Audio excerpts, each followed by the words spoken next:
What's going on, guys? Mitch here. Today we're checking out a pair of Sram Red AXS 12-speed cranks. This is a 2x12 setup. I will show you the serial number or package if you want to see here. Sram Red D1 Dub 175, and please don't register those cranks with a warranty because I think there's a serial number there. Anyway, it comes in this nice little kit. As we can see, it opens up to a fancy cardboard box cover, and bada bing, there we go. Set of cranks. So let's dig into this guy and see what we got. So off the hop, we've got a set of crank, a drive side crank arm. I went with the 4835 standard, which is big and small chainring. Now this guy has a little bit different profile of a chainring versus the Force or even the Rival stuff that I've had in the past. So we'll go into that at some point here. We've got honestly some light reading that I'll probably throw in the garbage, and then we should have another arm. There we go, another arm underneath. So there we go. That is all you get with a set of crank arms. So anyway, let's get these on the outside of the box because this looks a little ridiculado. That looks sharp, huh? Nice little background, little marketing action. Okay, so let's get these guys, take off all this packaging, power ready. So that means on the Sram Reds anyway, there's a couple different options you can kind of go with on the power meter side of things. So one, you can get a spider-based one-piece power meter, which actually takes the entire profile of everything here and bolts it to this little carrier here. It is a little more expensive, or I believe you can also run the one that I've been using on the Sram Force crankset, which is a two-piece design. So you've got a one-piece bolt on to the carrier, and then the rings mount on top of that. That's the cheaper of the two route, but yeah, looks pretty sharp either way. Reliability-wise, it's still a cork product, so should both be within 1%. There we go. Let's get all this stuff off here. Okay, so there's that. Obviously on the non-drive side crank arm, we want to keep those pedal washers. Now these pedal washers are really, really important, to be honest here, because you're not going to want to damage the carbon crank arms. So make sure you don't lose those. Okay, so as you can see, I went with the 4835 12-speed 2x combo. So this is the older Sram Red model. This is the 2022, if you want to call it, or early 2023. I would suspect there's going to be a new version of this coming out this year, just for reference. These are super easy to install using the built-in crank puller cap here. So essentially it's just an 8mm that, or it might even be 6, I don't know, don't quote me on that. It typically is an 8mm that screws into the spindle, and then this little cap reverse threads on top of it to hold it in place. Super, super easy. No problems with that, just don't lose that little cap. On the flip side, we have SRAM's proprietary little wavy carrier mount. That's a technical term, wavy carrier mount. Wavy, whatever you want to call it. But all you got to do to take this chainring off is unscrew these, what are they, 8 bolts? I think these are Torx actually, which are pretty simple, and then the whole thing pops off. So for example, if you want to change to an oval ring, you can clock it on that little spider kind of setup there, nothing too crazy. And then in terms of the chain rings themselves, this is a one-piece design. So unlike some of the other rings that come in this system, where the inside one actually bolts to the outside one, this is a one-piece machine ring to save weight.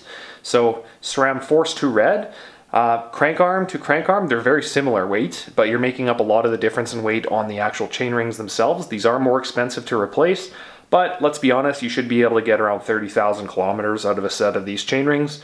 So, you know, is it that big of a deal? I don't know. Your cost per mileage, do the math yourself.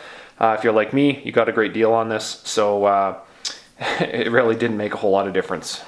Now onto the dub system itself. So dub means that the spindle's 28.99 mils versus Shimano, I believe. Don't quote me on this. I think it's 24 mils on Shimano. And some of the Easton product uses race faces 30 mil. So that's all that really is. 30 mil versus 28.99 of the SRAM versus 24 of this particular one. I'm not sure what THM or some of the other brands or Campy uses, but that's kind of all they're going for. Aluminum spindle. My biggest thing that I love about the SRAM dub system itself is this little adjustable tension meter here, so we're not throwing constant spacers on and off.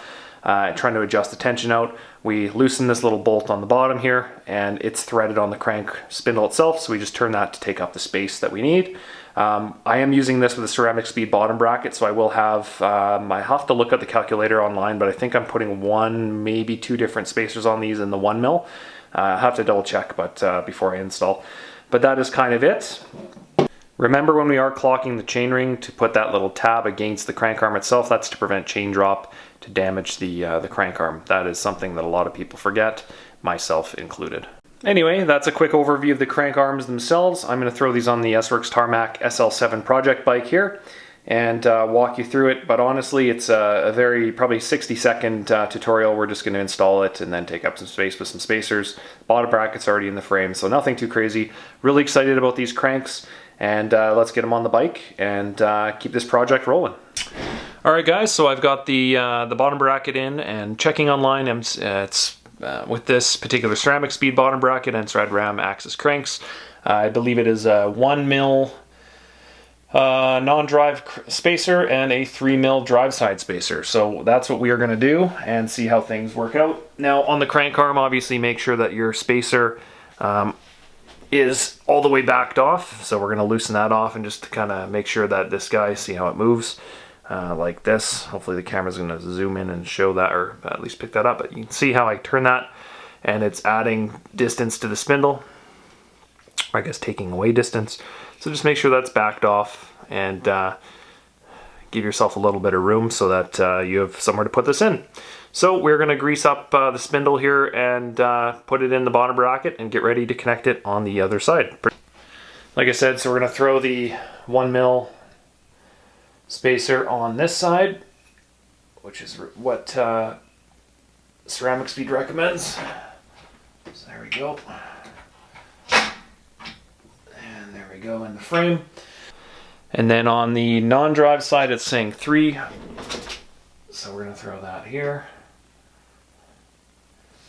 Now we do want to make sure that when we put this guy on, we want to make sure that this interface is all greased up. I have greased the spindle itself, as you can see on the frame, but I might add a little bit inside this little pocket just to make sure. I can see it's got some factor grease, but we want to make sure there's not going to be any creaking or anything like that, as we may have to do a couple adjustments on these spacers depending on how everything turns out. So I'm just going to put some extra grease on there like that. Pretty simple, and let's get this connected. Now you should be able to bottom this bolt out. So you should be able to bottom this bolt out when you tighten it. So my bolt is as far as it's going to go. I've got the correct spacers on. You want to ensure that your crank arms aren't obviously rubbing on the chain stays. And the main thing for the spacer is that you're trying to line up your center line on your cassette on the back. So we're going to double check that when we go do the other side, the other end of the bike. But the other thing we want to do here is now cinch up the little spacer on the non-drive side, and I'll show you that now. The bolt is bottomed out on the on the drive side, so now we're just going to kind of tighten this guy up by turning it. Remember, I loosened it earlier, which will take away some of the play, and that doesn't have to be too crazy, but you should also not be adding any friction to the bottom bracket, because remember, this is kind of counting as its preload, so you want it tight and it should spin nice and free, and there shouldn't be any play in the bottom bracket itself. So I can feel a little bit. We're going to tighten it up a little bit more. There, it's gone, nice and free. And this may be something where you go ride, depending, and you might have to adjust this down the road, and go do a ride once everything kind of shakes itself loose, and then tighten it up, kind of just like a Chris King hub or whatever. So I'm going to tighten this guy up, but we should be good to go. Alright, so crankset's all installed, everything went well, no play on the spindle, and I'm excited to go break this bottom bracket in and see what it's all about. It spins very nicely and smooth, so I'm pretty excited. So that is it, guys. If you have any questions, definitely leave them below, and like, subscribe, share, all that good stuff. And until next time on the Tarmac project, we will see you in a week. Later, guys.